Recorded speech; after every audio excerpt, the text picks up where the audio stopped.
The goal for this podcast is to better our understanding through conversation. Communication is one of the easiest, yet hardest things to do. Whether that's communication of feelings, thoughts, or opinions. But through communication, new perspectives begin to take place. Throughout the various topics and opinions discussed on this podcast, we hope that we can add value, understanding, and a few laughs to your day. Thank you for listening, and enjoy the show.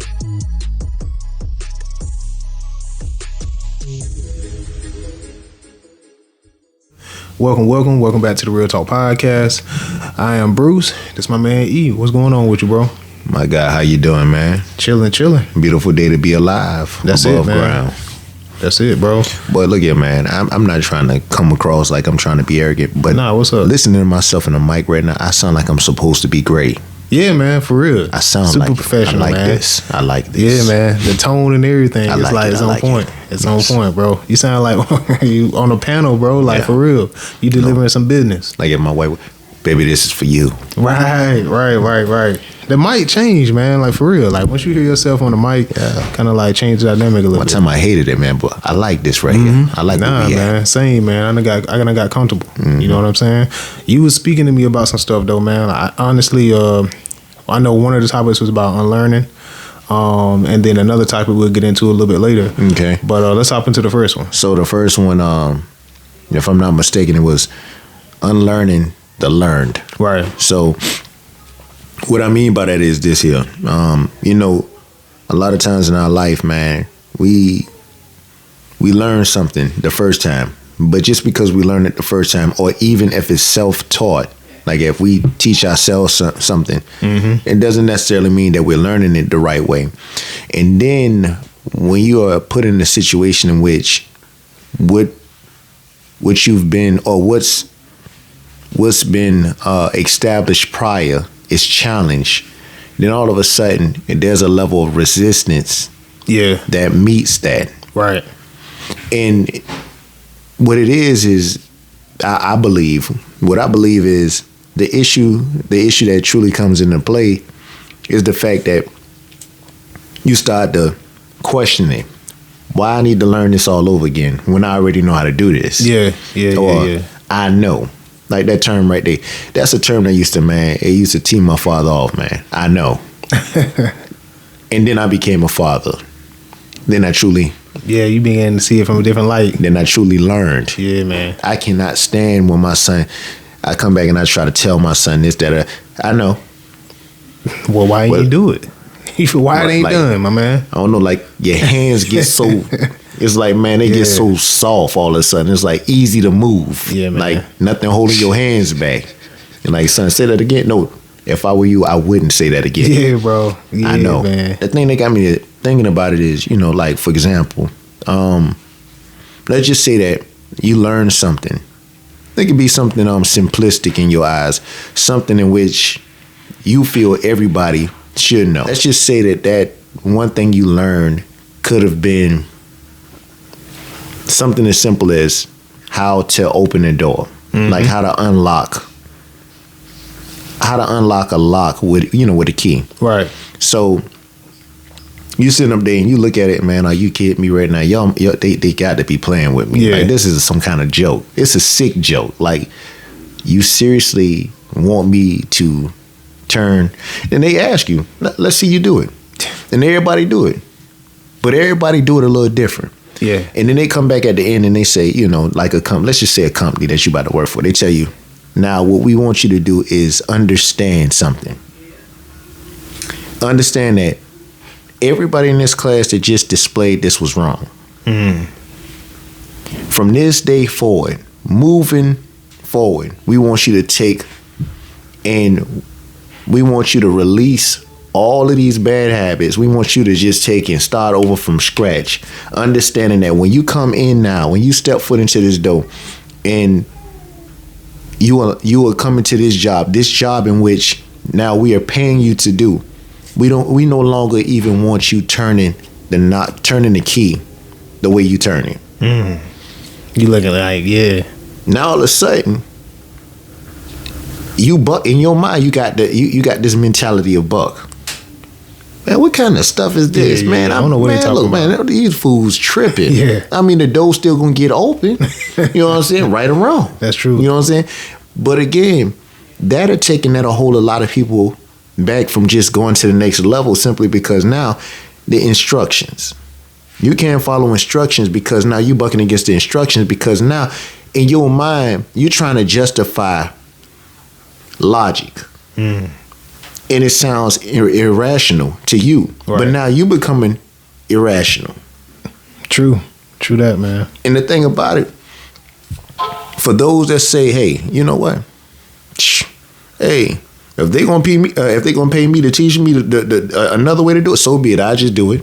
Right. I'm still getting paid. For those that have that mentality where like they're not easily ruffled, you know, their feathers don't get ruffled and anything like that. They're like, you know what? So be it. You know, if they're gonna pay me to teach me a new way to do something that I already know how to do, so what? I'll take them up on it. Right. I'll just do it their way.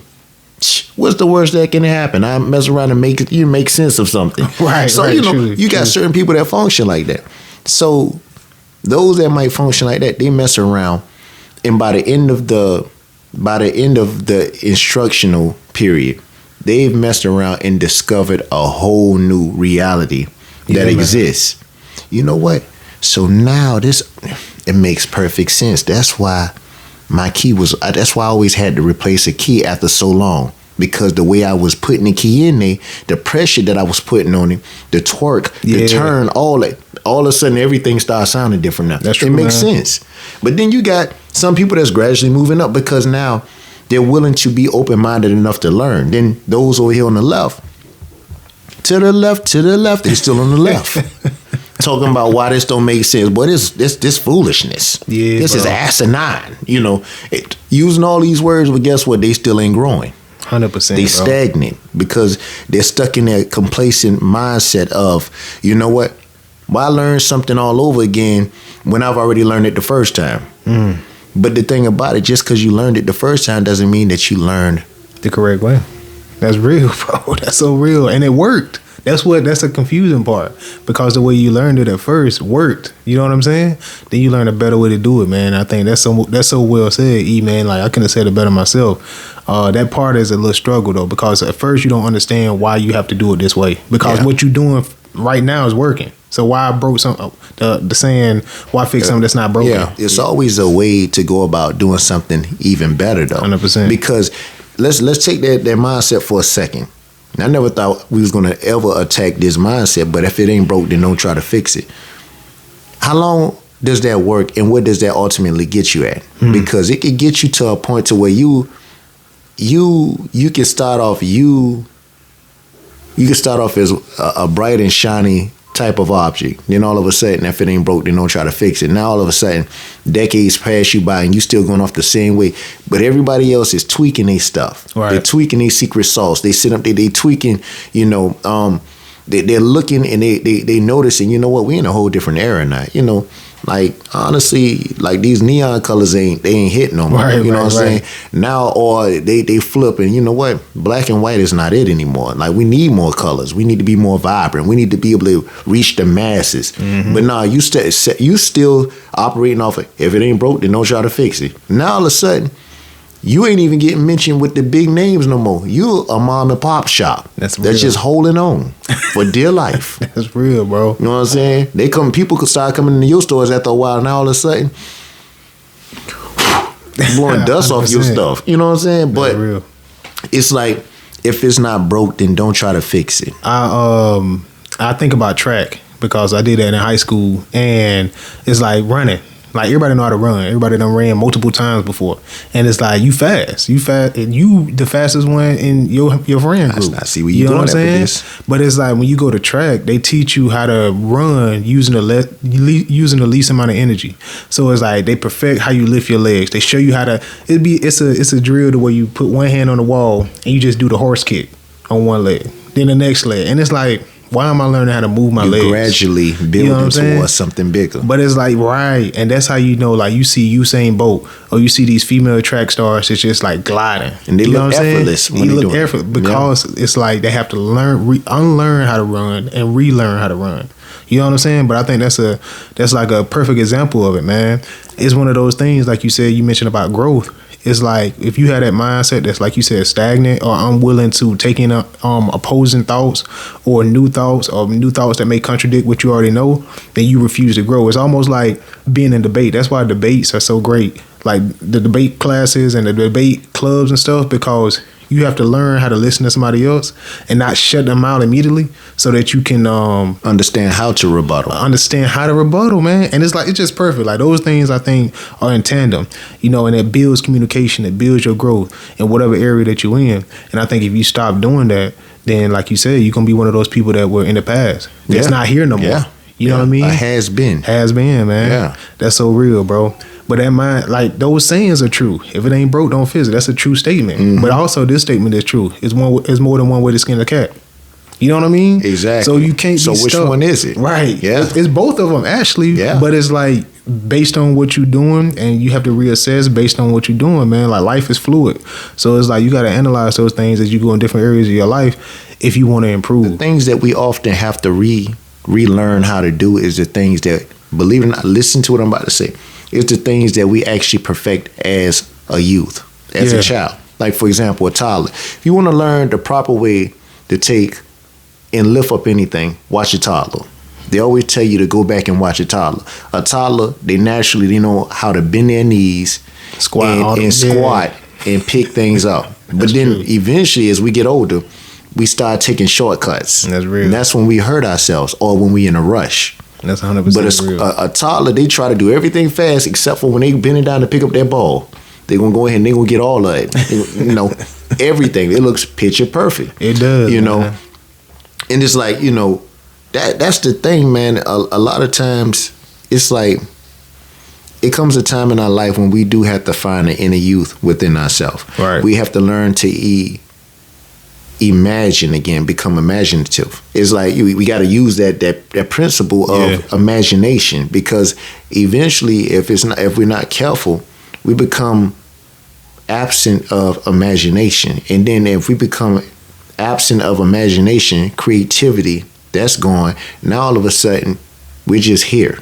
Mm-hmm. We're just here looking like everybody else, operating such as everybody else, really not providing much to our space. That's the biggest key takeaway, man. By being immovable, you know what I'm saying, in your thoughts and in the way you think about things, you realize, or at the end of whatever it is, your life, I feel like you will realize if you're immovable and refuse to like take in different ways of doing things, man, you realize like, dang, I could have provided so much more. Shoulda, coulda, woulda. You know what I'm saying? Those shoulda, coulda, woulda. That's man. When you birth shoulda, coulda, woulda. Right. And we had those moments, like those epiphanies throughout our life at different stages. Me and you both was just talking about it, man, to where it's like maybe you messed up on doing something because you refused to listen, and it's like, oh, now I see why I should do it. But some people just keep having those, man, keep bumping the head, and we all do it even as we gonna continue after this conversation. We probably gonna have some more of those moments. But the more you expand your mind, the better you are to grow. And more opportunities, I feel like, open up to you too. Secondly, man, what we were talking about is I forgot what you said. It was a conversation. Mm-hmm. So I gotta, so I was talking to somebody today, and like, I don't want to misquote the gentleman, but in so many ways, he said something that I didn't agree with, because again, when speaking about a particular race, one person's action doesn't dictate the whole entire race, or it doesn't have a direct reflection on the whole entire race at large. It's just, it's just that individual. Yeah. They say, but again, they're saying one bad apple. Yeah, ruin the whole bunch. Yeah. You know what I'm saying? That's real. He began to talk about and he's of the same, ethnicity as myself. The way he saw it was, a lot of us, we don't love. Mm-hmm. And so I don't know, that thing it stayed on me, man. It just it hit me, and I couldn't turn a blind eye on that, because I totally disagree. And I was pretty much trying to be.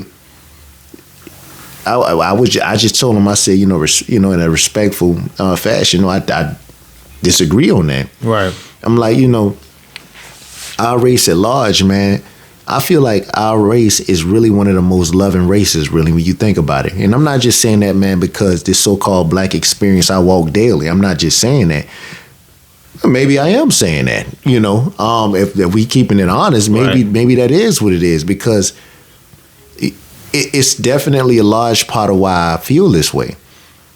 You don't have to look no further than like your homeboy, or you know, or someone's homegirl. When they see them and they haven't seen, like I won't even say if they see him and they haven't seen him in a while, because this goes to show you how deep the love is. A while could even look like just the next day. You see them, you know, the very next day, and then they, my boy, what it is, you know what I'm saying? You run up to him, man, and you know, embrace him. You know, ain't nothing but love, and that's genuine. If we was a race, man, that was simply motivated off of hate, motivated off of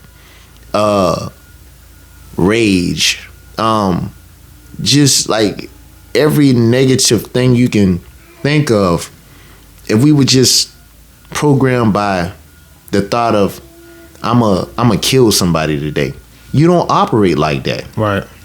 Because it's not in your makeup to operate like that. You know, my thing is, so what I explained to the gentleman was, I said, you know, I believe, again, it's all systematic. You know, it's systemic. It's things that's taught to us. You know, we taught not to trust one another. You know, we taught that at the end of the day, we're gonna let the next one down. We taught that, you know, we taught so many things. And I said, a lot of times, you know, with this stuff, if you want to pinpoint it back to something, through the incorporation of slavery, what you got there was things, man, that still, it's like they're dry rotting within our culture. Still, right. Still things that linger the body, around. The body is deteriorating still because of these principles, such as this here. So what it looked like back then was this here, you know, figuring out how in the world do I take in, how do I break up this body? Cool. I'll attack it by the head. It's a saying, you know, if you cut off the head of the snake, ultimately what happens to the body? Right. The body might still have a little bit of, you know, movement to it, but eventually what happens? It's done. Mm-hmm. Right? What it is, the alpha male, you know, once upon a time ago, the alpha male was the figure that was dependent. That was the image of dependability. Right. So what this system did was it eliminated this fixture of stability. And when it did it, it put it on public display. It took and wrapped up one arm, faced it to the right, wrapped up the other arm, faced it to the left. Got a horse facing the right, you got another horse facing the left. You take the horses and you whip the horses at the same time, and the arm and the legs that's being held, you know, spaced apart, you pull them.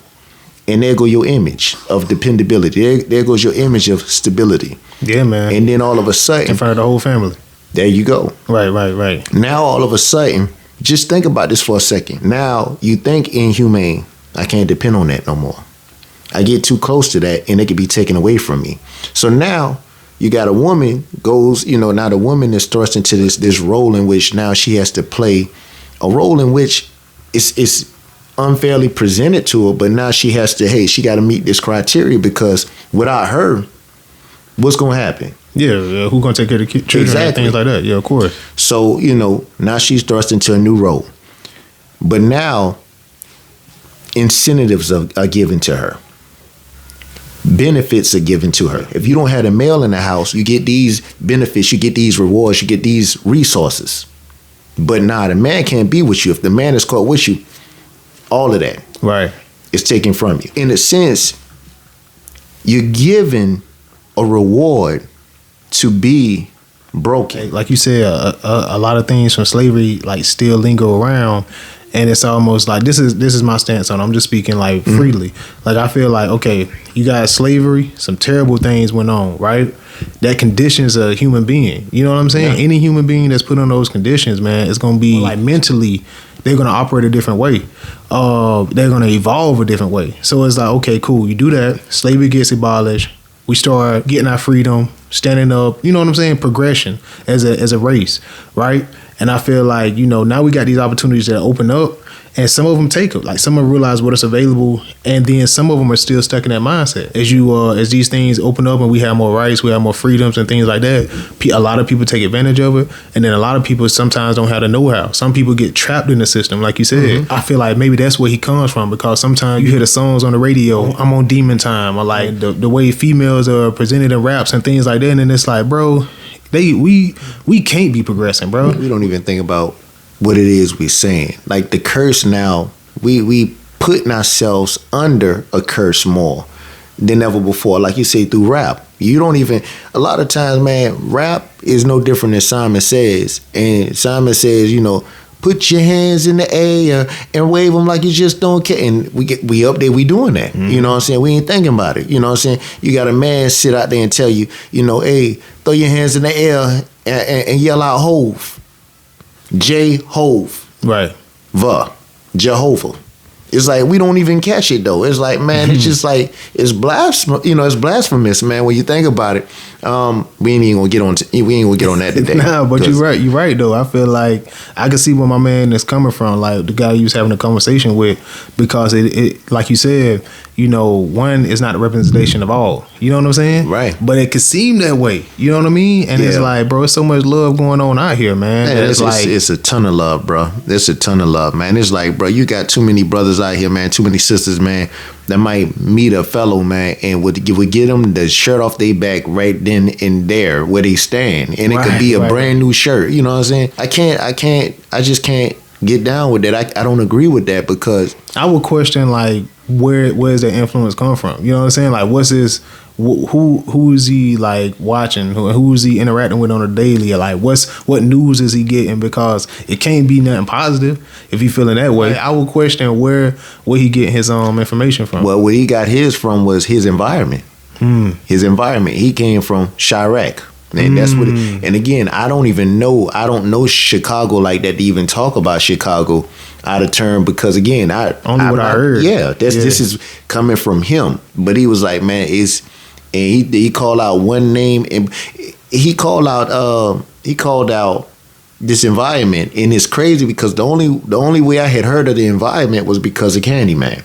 But Cabrini Green. He was talking about that street. That was a place in Chicago. Yeah. Okay. And he said it's rough. And then he began to talk about like the gang affiliation and everything else, man. How rough it is, man. He said, man, if you lose your job, bro, he said that's about 5 years. It take you about 5 years to get back on your. Yeah. That's crazy. I said, man, bro, that's half of a decade. Right. But yeah, like.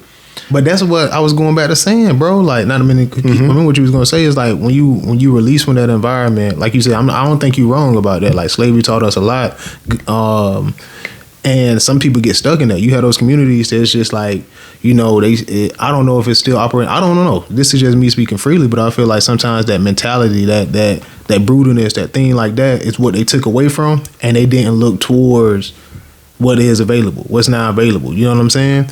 The unlearn, we just spoke about that.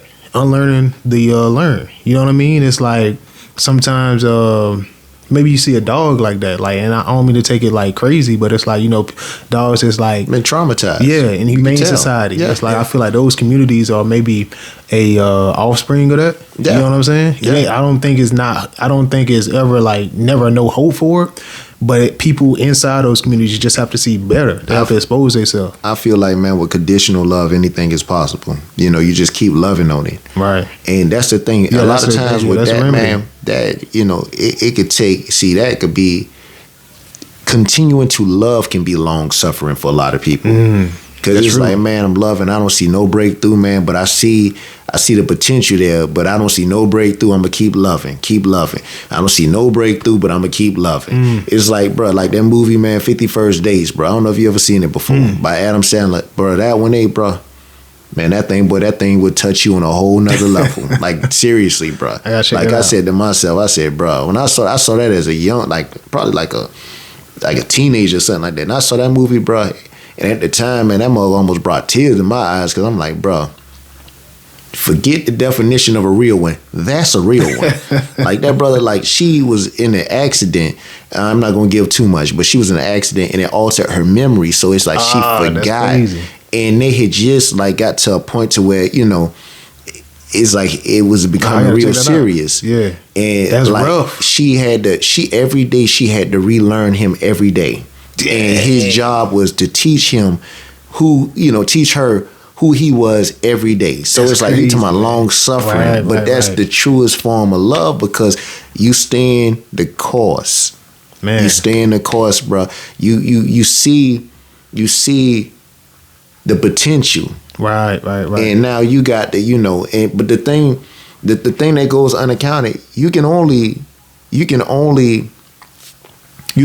really account for yourself. You know what self would do, but not this person. You don't know how this, and that's the thing. Every day creates a whole different dynamic with this person.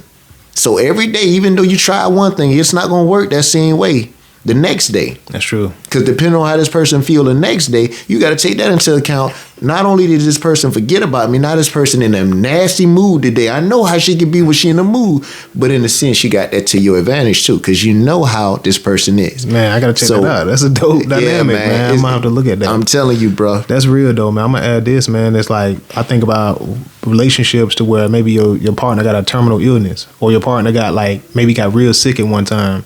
And it's like, man, those stories you hear, like the dad or the mom washing the spouse, or the spouse bathing the other spouse because they going through something. It's like, bro, that's the true definition of love. Man, I ain't gonna lie to you, man. Genuinely, you know what I'm saying? Not out of spite, not out of I have to do this, but like genuinely, like, yo, man, I don't have to look no further than like my mother and my father, man. That what happened to him, and to see the shift, the shift in his reality, and now his reality is a whole nother reality that affects everybody else's reality, and just to see her like as a straight soldier, like soldiering through. See, she's tired. A lot of times she tired, man.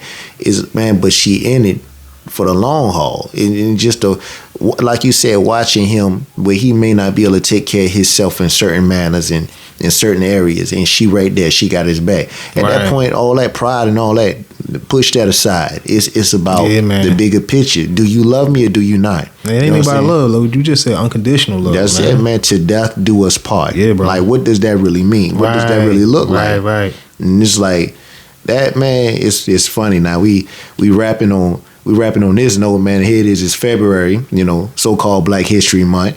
Also Valentine's, so-called Valentine Month. So here it is in a nutshell, man. Unconditional love, man. Do you love me or do you not? That's real, bro. Unconditionally, to death do us part. That's real, man. On that note, bro, we can depart. Hey, man, that was it, bro. That was dope, man. This has been the Real Talk Podcast. If you like something we said, man, like, share, comment. Please do that. Tune in every Thursday, man. We drop a new episode every week, every Thursday, man. So tell a friend, tell a family member.